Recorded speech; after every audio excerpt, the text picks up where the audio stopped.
Uma nuvem de suspeitas envolve as mortes do ator vencedor do Oscar Gene Hackman e de sua esposa, cujos corpos foram encontrados em sua casa em Santa Fé.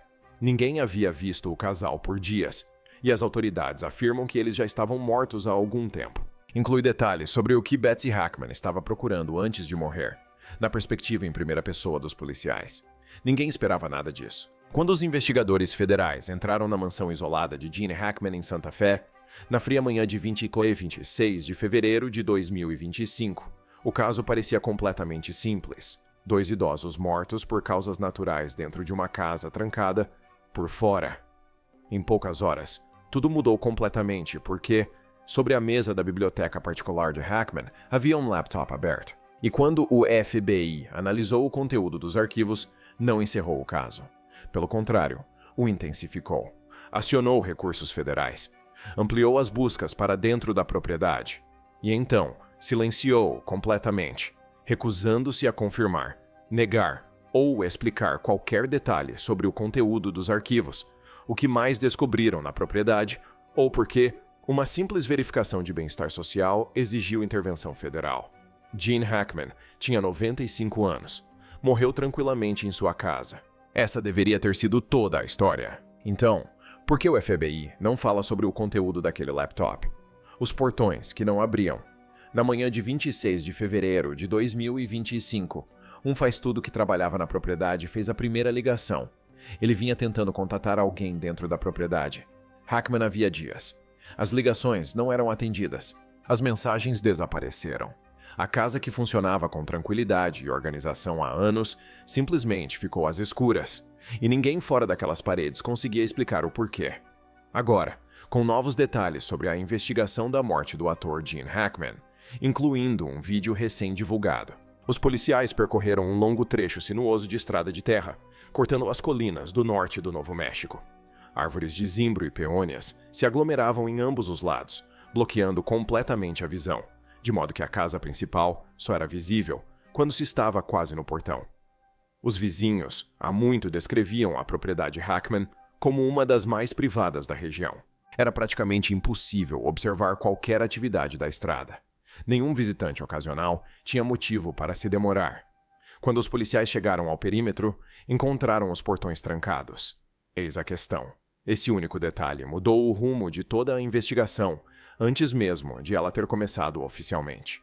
A propriedade havia sido projetada para permanecer isolada, a menos que alguém de dentro a abrisse deliberadamente. Cercas perimetrais reforçadas, sistemas de vigilância, portões de acesso controlado monitorados 24 horas por dia.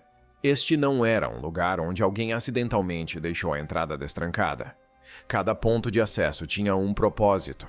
Cada fechadura era intencional. Os policiais abriram caminho entre eles e entraram na propriedade. O silêncio lá dentro era ensurdecedor. Nenhum veículo, nenhum funcionário, nenhuma luz nas janelas. Os moradores, de porte avantajado, permaneciam completamente imóveis entre as árvores, intocados de uma forma que parecia menos privacidade e mais como se algo tivesse parado. Os policiais se aproximaram da casa, entraram e encontraram os corpos de Gene Hackman e sua esposa, Betsy Arakawa. Imagens da câmera corporal da polícia mostram os agentes encontrando Arakawa, de 65 anos, morto em um banheiro. Hackman, de 95 anos, foi encontrado morto perto da cozinha, próximo à porta da frente. Os legistas confirmaram que Arakawa, de 65 anos, morreu primeiro devido a uma grave infecção viral. Hackman, de 95 anos, morreu dias depois de insuficiência cardíaca agravada por problemas de saúde pré-existentes. Declarações oficiais indicaram que nenhuma das mortes foi resultado de violência. Em teoria, a explicação parecia uma tragédia.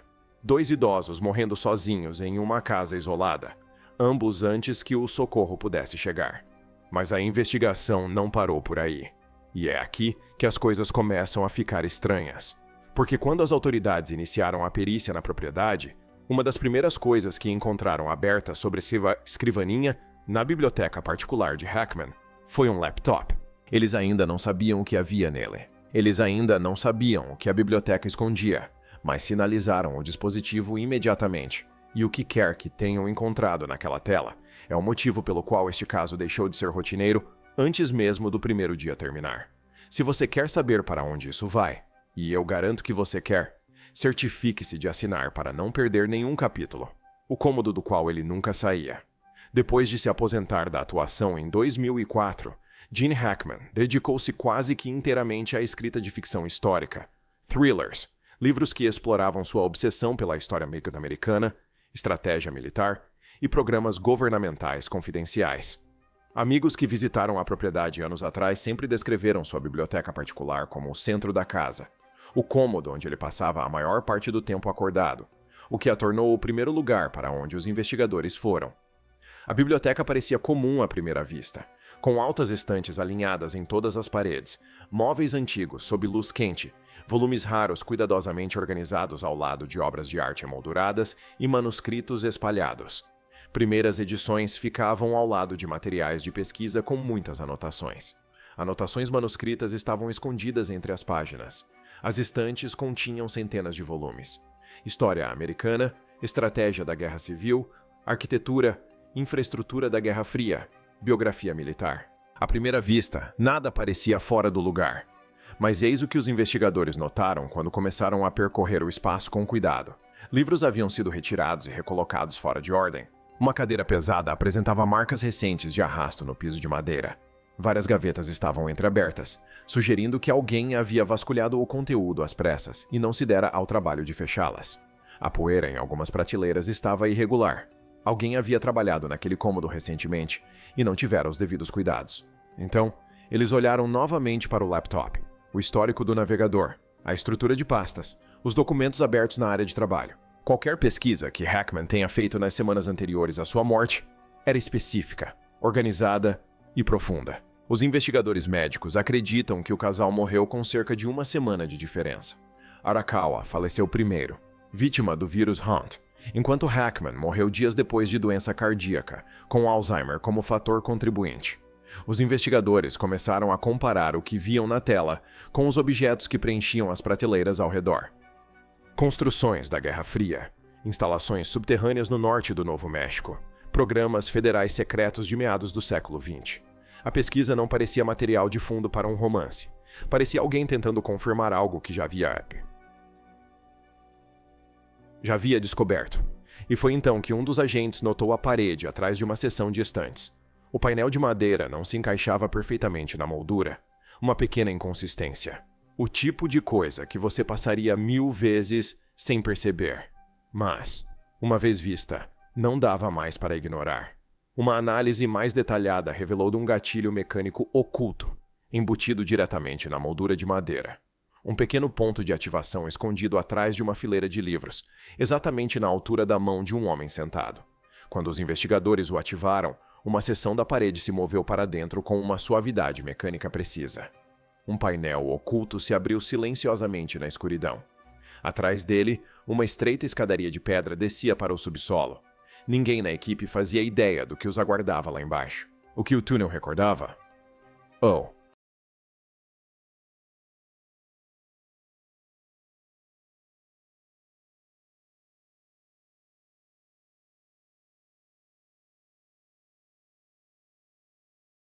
A escadaria descia cada vez mais a cada degrau. O ar mudou rapidamente, ficando mais frio, mais pesado, carregando um leve cheiro metálico de ferrugem e aquele tipo de umidade que só se acumula em pedras que não veem a luz do dia há décadas. Feixes de lanterna varreram as superfícies ásperas, revelando paredes que pareciam intocadas durante a maior parte do século XX. O interessante sobre esse túnel era que ele não parecia uma coisa só. Parecia vários projetos diferentes construídos uns sobre os outros, ao longo de gerações distintas. As seções superiores mostravam uma modernização deliberada. Suportes de concreto, reforços de aço, conduítes elétricos parcialmente embutidos nas paredes, como se alguém tivesse começado a instalar a energia na passagem e parado no meio do caminho.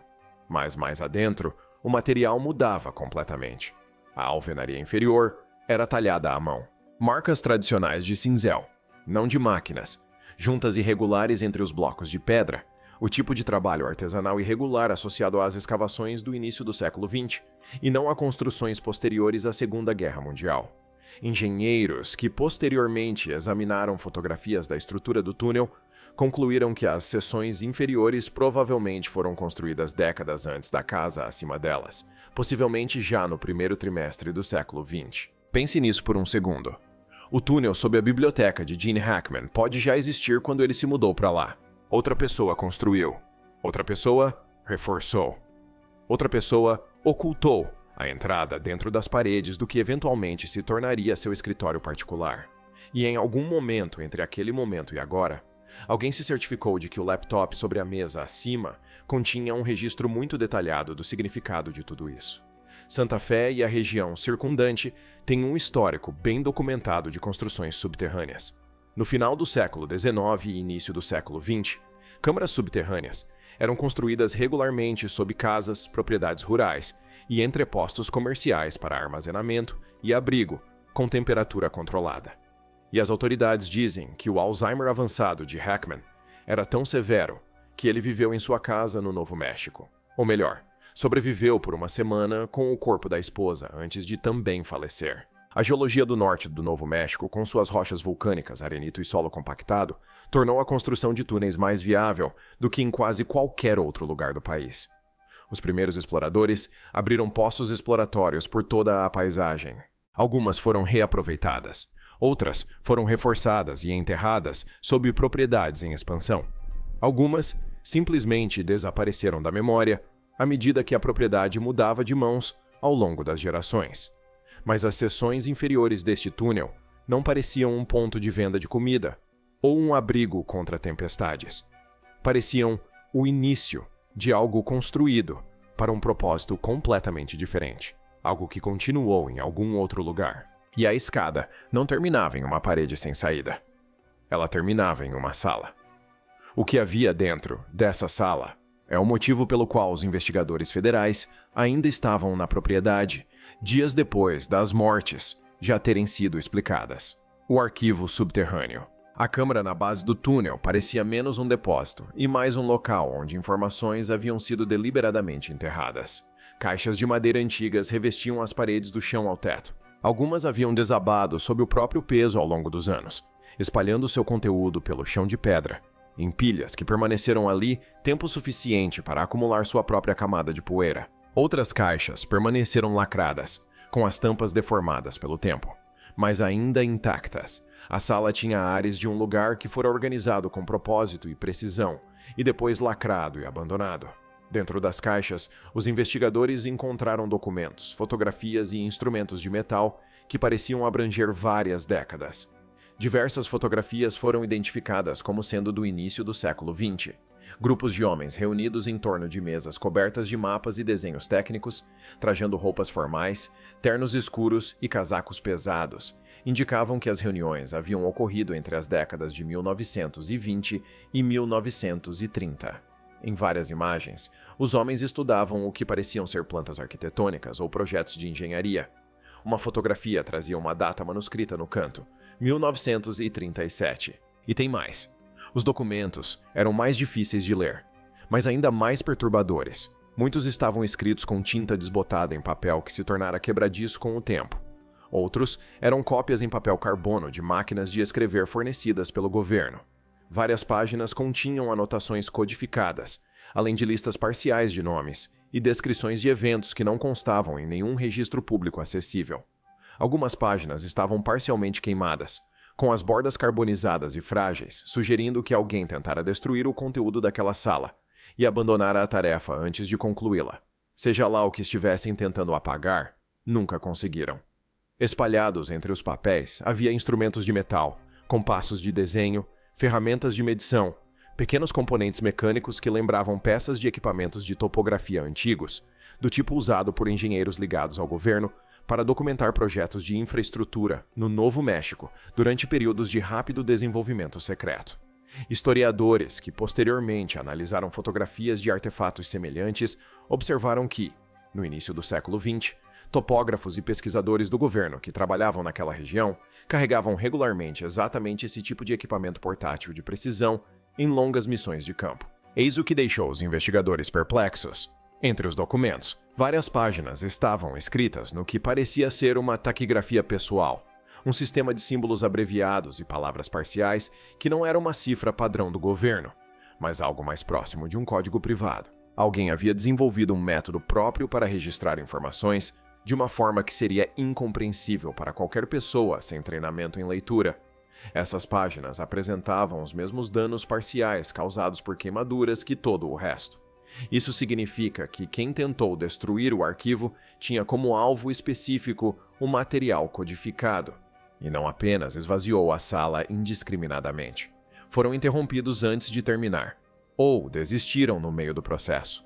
Dentro de uma das caixas lacradas, separada dos outros materiais e envolta em tecido oleado, que a preservou em condições significativamente melhores do que qualquer outro item na sala, os investigadores encontraram uma única pasta de papel pardo. Seu conteúdo não foi divulgado publicamente. O que foi confirmado é que ela foi retirada da propriedade separadamente de todos os outros materiais de arquivo e transportada diretamente para uma instalação federal para exame. Essa pasta é um dos itens que o FBI não discutiu publicamente desde então. Agora, eis o que ninguém naquela equipe esperava, porque nenhum daqueles documentos, fotografias, instrumentos ou mesmo aquela pasta lacrada chamou a atenção dos investigadores da mesma forma que a estrutura que se encontrava no fundo da sala. No fundo da sala, embutida diretamente na parede de pedra, havia uma porta de ferro, e ela estava trancada pelo lado errado.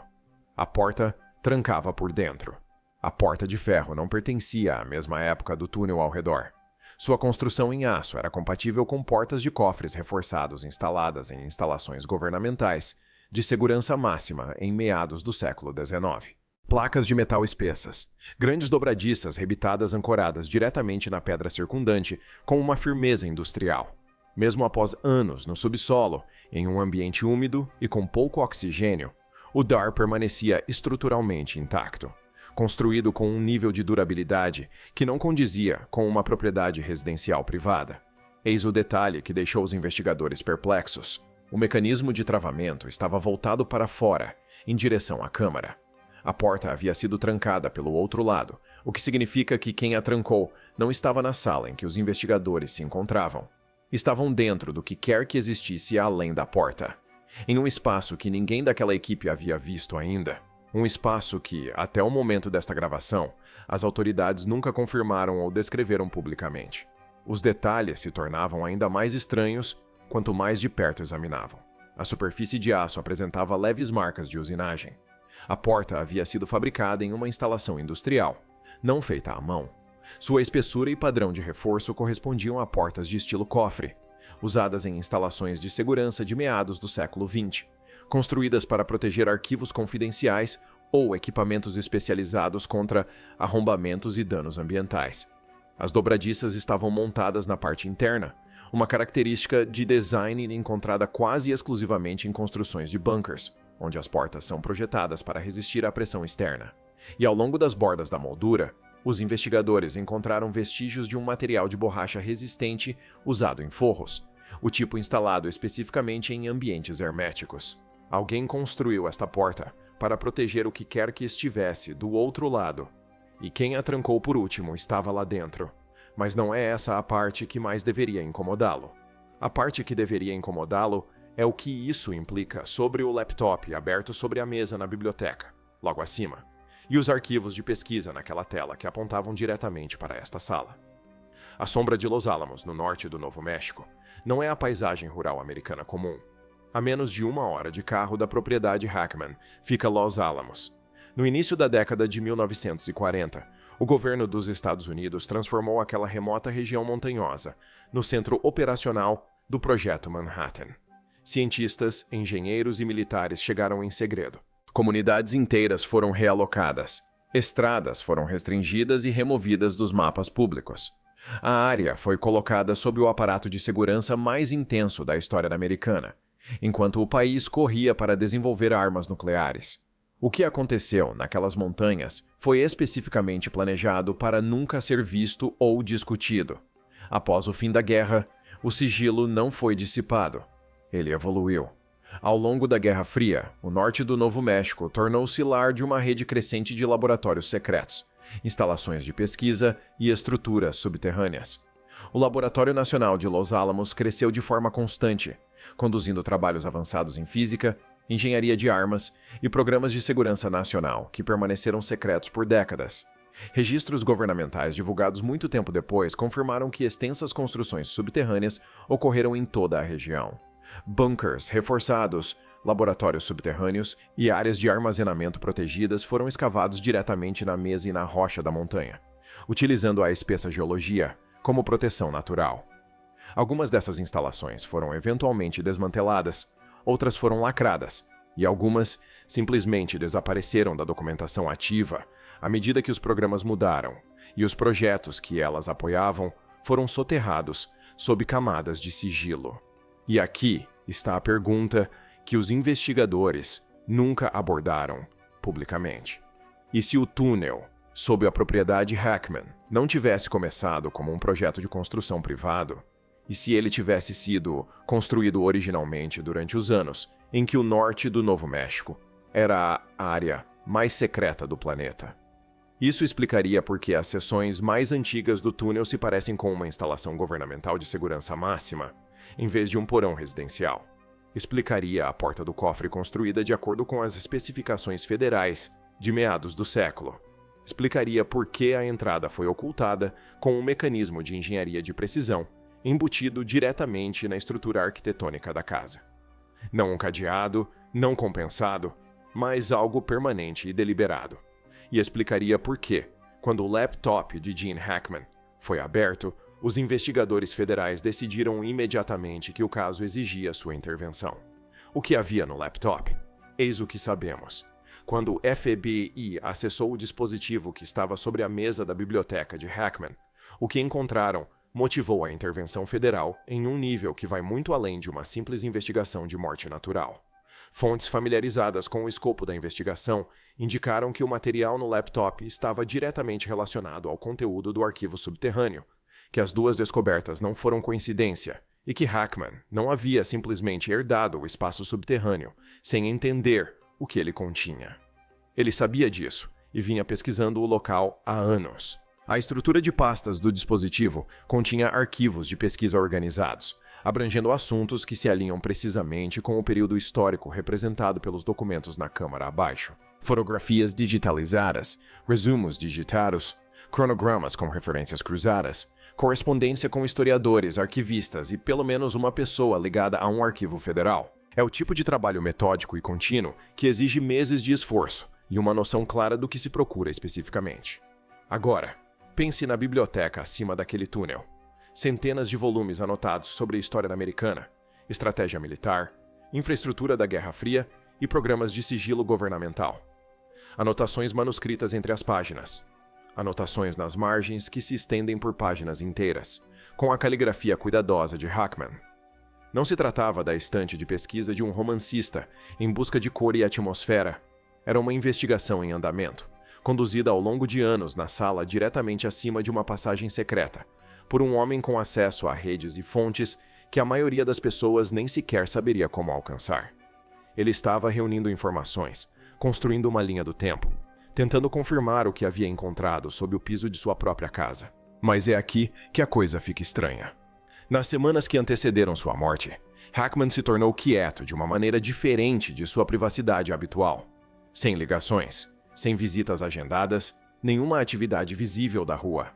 A casa, que funcionava com organização e consistência há anos, ficou completamente silenciosa. Essa mudança em um homem que já havia construído toda a sua vida em torno do isolamento controlado tem um peso completamente diferente quando comparada ao que os investigadores encontraram naquela biblioteca. O laptop, a passagem secreta, o arquivo subterrâneo, a porta trancada por dentro, a resposta federal a 2 mortes oficialmente atribuídas a causas naturais. Esses não são os elementos de um homem se retirando tranquilamente. Uma vida construída em torno de segredos.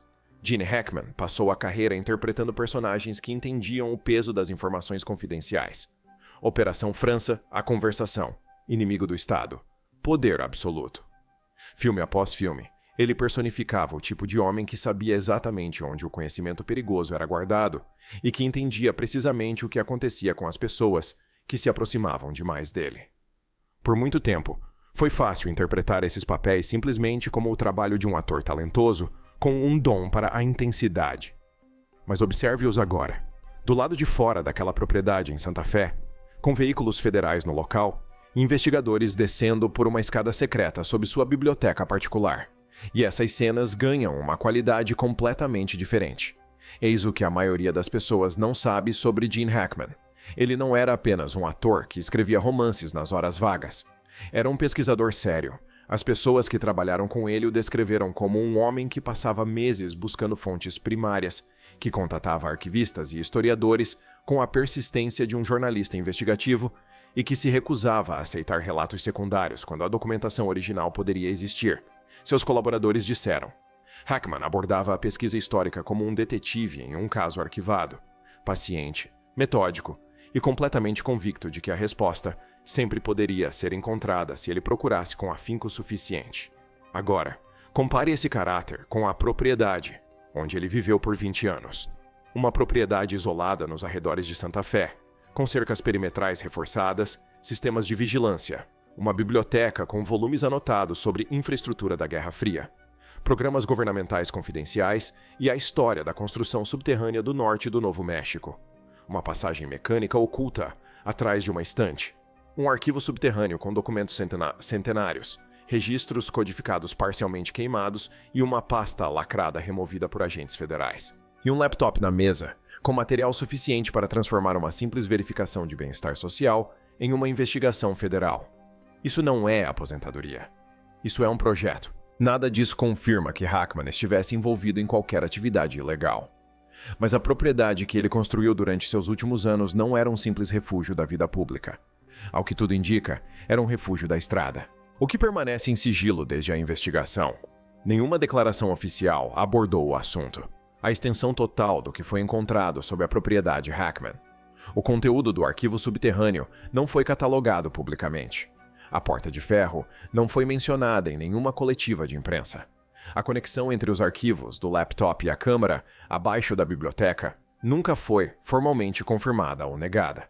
Quando jornalistas buscaram esclarecimentos sobre as dimensões federais do caso, foram direcionados a declarações que abordavam apenas as causas confirmadas das mortes, deixando todas as perguntas sobre a própria propriedade sem resposta pública. Esse silêncio, por si só, já é uma forma de informação. Investigações que chegam a uma conclusão clara são encerradas e divulgadas. O que elas não fazem é envolver agências federais, extensas varreduras forenses e a remoção discreta de materiais de uma câmara subterrânea que não deveria existir. A ausência de qualquer explicação oficial para o túnel, o arquivo, a porta do cofre e os arquivos do laptop sugere que o que quer que tenha sido encontrado ainda está sendo processado ou foi classificado de forma tão sigilosa que torna a divulgação pública improvável, agora ou no futuro. O túnel sob aquela biblioteca foi construído por alguém, reforçado por outra pessoa e escondido dentro das paredes da casa por alguém depois disso. Preservado ao longo de décadas de propriedade, sofreu alterações até que numa manhã fria de fevereiro de 2025, ligações telefônicas não atendidas levaram os policiais a um portão trancado. Hackman pode ter sido o primeiro proprietário a realmente entender o que havia lá embaixo. Se ele encontrou a passagem e passou 20 anos decifrando o que ela continha, ou se construiu sua vida em Santa Fé em torno da investigação desde o início, ninguém fora da investigação pode afirmar. O que está claro é que, quando seu corpo foi encontrado, o homem naquela casa já vinha fazendo perguntas muito sérias sobre o que havia embaixo dela há muito tempo. E quaisquer respostas que ele tenha encontrado estão guardadas em arquivos em um laptop que o FBI não divulgou publicamente desde o dia em que saiu daquela biblioteca. Em algum lugar além daquela porta de ferro, trancada por dentro, construída segundo as especificações de um cofre governamental, selada dentro de uma câmara, sob a biblioteca particular de um homem morto, existe uma sala que espera há muito tempo para ser aberta. O FBI sabe o que havia naquele laptop. Eles sabem o que o arquivo contém. Eles podem já saber o que está por trás daquela porta. Se alguma dessas informações vier a público, mudará tudo o que pensamos saber sobre o que Gene Hackman fez naquela casa durante os últimos 20 anos de sua vida. Se você quiser estar aqui quando essa história for revelada, assine agora. porque a porta de ferro, os arquivos do laptop e o silêncio federal em torno deste caso não vão desaparecer. E nós também não.